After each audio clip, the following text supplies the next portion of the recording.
ফুলফুলি নগর গ্রামে বসবাস করত অজয়বাবু। তিনি খুবই চালাক ব্যক্তি ছিলেন। একবার মানুষকে দেখলে তার মনের খবর বুঝে যান। একদিন রাস্তা দিয়ে হাঁটছিল আর বলতেছিল, দেশটা নষ্ট হয়ে গেছে রাজনীতির কারণে। কে যে কি দল করে কিছুই বুঝি না। আরে সামনে কে আছে দাঁড়িয়ে ব্যাগ হাতে নিয়ে?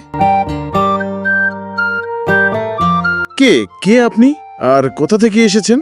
আমি হরি, আর হরিহরপুর থেকে এসেছি। কোথায় এসেছেন তা? মামার বাসায়। ভূপেশ আমার মামা হয়। ও, তুমি ভূপেশের ভাগনা? তাইলে তো আমার নাতি হবে। তা তোমার বাবা মা কেমন আছে?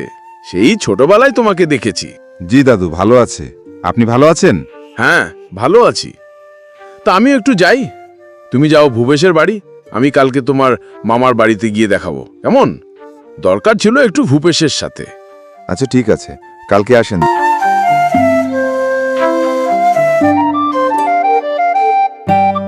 তারপর হরি সেখানে দাঁড়িয়ে থাকে।